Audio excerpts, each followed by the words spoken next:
Hello students, आज हम discuss करेंगे हमारा नेक्स्ट चैप्टर जो कि है हमारा इंडियन इकोनॉमिक डेवलपमेंट का third chapter, Indian agriculture features, problems and it's policies.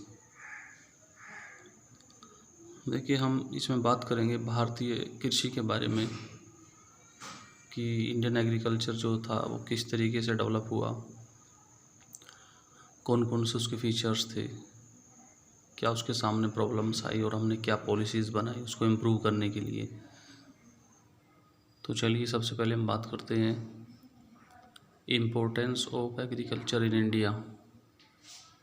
Importance of agriculture in India कि भारत में कृषि का महत्व क्या है, भारत में कृषि का महत्व कितना है या कितना रहा है शुरू से। तो बात करते हैं सबसे पहला, कंट्रीब्यूशन टू जीडीपी। देखिए, जीडीपी हम जैसे कि मैंने पहले भी आपको बताया कि जीडीपी जो है यानी ग्रॉस डोमेस्टिक प्रोडक्ट, वो हमारे देश की टोटल कितना प्रोडक्शन हो रहा है हमारा तीनों सेक्टर में, प्राइमरी सेक्टर, सेकेंडरी और टर्टियरी सेक्टर में जितना भी प्रोडक्शन हो रहा है उसमें हमारा जो एग्रीकल्चर है उसका कंट्रीब्यूशन कितना है। तो जैसा कि हम जानते हैं कि एग्रीकल्चर जो है वो हमारा प्राइमरी सेक्टर में आता है और इसका जो कंट्रीब्यूशन था वो देश की टोटल जीडीपी में तीनों सेक्टर में मिला करके तो वो 1950 टू 51 के दौरान था 51%। लगभग हमारे देश की जो जीडीपी का आधा प्रोडक्ट था वो किससे बनता था, एग्रीकल्चर से। तो बहुत ज़्यादा हम लोग इसी पर डिपेंड थे। वहीं अगर देखा जाए 2016-17 के आसपास तो इसका कंट्रीब्यूशन हमारे टोटल जीडीपी में रह गया 17%। इससे आप ये समझ सकते हैं कि हमने और सेक्टर में अपना परसेंटेज काफ़ी बढ़ाया है और सेक्टर में भी हमने ग्रोथ की है, जिसकी वजह से खेती का percentage automatically in comparison of other sector कम हुआ है। वैसे नहीं घटा है, लेकिन प्रोडक्शन नहीं घटा है, लेकिन in comparison of other sector कम हुआ है। देखिए, नेक्स्ट बात करते हैं supply of wage goods. Supply of wage goods, यहाँ वेज गुड्स का मतलब आप समझेंगे कि ऐसी चीज़ें जो बेसिक नीड्स की हमारी चीज़ें हैं, बेसिक गुड्स हैं। तो खेती जो है, कृषि जो है वो हमें हमारी नेसेसरी चीज़ें उपलब्ध कराती है। जैसे कि हमारी बेसिक नीड्स, हमारे खाने के लिए रोटी हो गई, कपड़ा हो गया, ये सब चीज़ें कहीं ना कहीं कृषि के द्वारा, जैसे कि हमारी बेसिक नीड्स की जो चीज़ें हैं वो सब अधिकांश चीज़ें जो हैं हमारी वो एग्रीकल्चर के द्वारा ही हम प्राप्त करते हैं। तो सप्लाई ऑफ वेज गुड्स का ये सोर्सेज है, बहुत बड़ा सोर्स है। नेक्स्ट है हमारा source of employment. Source of employment, देखिए, इससे हम समझ सकते हैं कि हमारे इंडिया में ना सिर्फ पहले से ही बल्कि आज भी पिछले काफ़ी लंबे समय से लोग जो हैं वो रोज़गार के लिए बहुत ज़्यादा लोग एग्रीकल्चर पे डिपेंड हो रखे हैं। वो लोग खेती में लगे हुए हैं। तो एम्प्लॉयमेंट का एक बहुत बड़ा सोर्स है, ये रोज़गार का एक बहुत बड़ा स्रोत है, क्योंकि बहुत ज़्यादा लोग कृषि में या कृषि से संबंधित और अदर कार्यों में लगे हुए हैं। जैसे कि आप इंडस्ट्री समझ लीजिए, कोई इंडस्ट्री, अगर कोई बिस्किट बनाने की इंडस्ट्री है या कुछ और बनाने की इंडस्ट्री है या शुगर मिल है आपका, तो कहीं ना कहीं उनको रॉ मटेरियल कहाँ से प्रोवाइड होता है, वो सब होता है कृषि से। तो लोग उनमें भी एम्प्लॉयमेंट करते हैं। ये सब भी समझ लीजिए एग्रीकल्चर के ऊपर एम्प्लॉयमेंट है। और प्लस खेतों में जो लगे हुए हैं वो सब भी, ये सारा एम्प्लॉयमेंट प्रोवाइड कराती है एग्रीकल्चर। देखिए, नेक्स्ट है हमारा supply of raw material.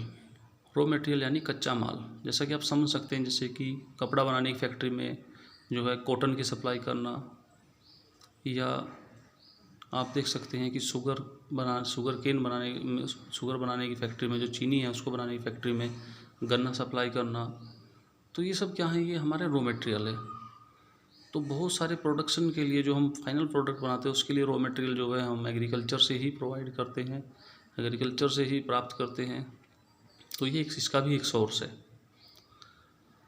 Next है हमारा source of demand for industrial goods. Source of demand for industrial goods, देखिए समझ सकते हैं इसको कि इंडस्ट्रियल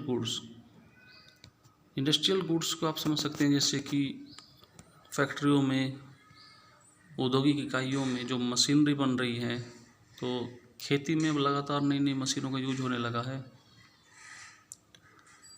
जिसमें जैसे कि आपका कल्टीवेटर हो गया और दूसरी मशीनें हो गई, खेती में बहुत ज़्यादा यूज होने लगा है। तो कहीं ना कहीं हम लोग एग्रीकल्चर में डिमांड करते हैं कि हमें नई नई मशीनों की आवश्यकता पड़ती है, जिससे हमें इंडस्ट्रियल गुड्स की हम डिमांड करते हैं और हमारी इंडस्ट्रीज़ को भी काफ़ी इससे फ़ायदा होता है। तो कहीं ना कहीं हमारा एग्रीकल्चर जो डिपार्टमेंट है, एग्रीकल्चर जो सेक्टर है, ये बहुत सारा इंडस्ट्रियल गुड्स की डिमांड भी करता है हर साल, जैसे कि ट्रैक्टर हो गया, मशीनें हो गई और सारी चीज़ें हो गई। अब बहुत ज़्यादा मशीनों से काम होने लगा है खेती में, तो बहुत ज़्यादा इनको इंडस्ट्रियल गुड्स की डिमांड भी होने लगी है।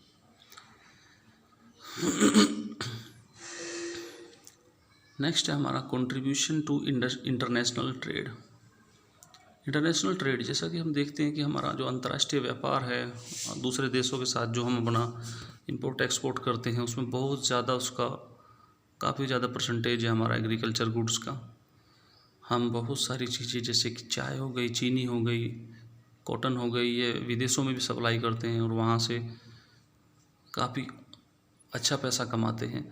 तो इसलिए देखा जाए तो कंट्रीब्यूशन टू इंटरनेशनल ट्रेड, अंतर्राष्ट्रीय व्यापार में भी इसका एक बहुत बड़ा योगदान है खेती कृषि का, जिसको कि अनदेखा नहीं किया जा सकता।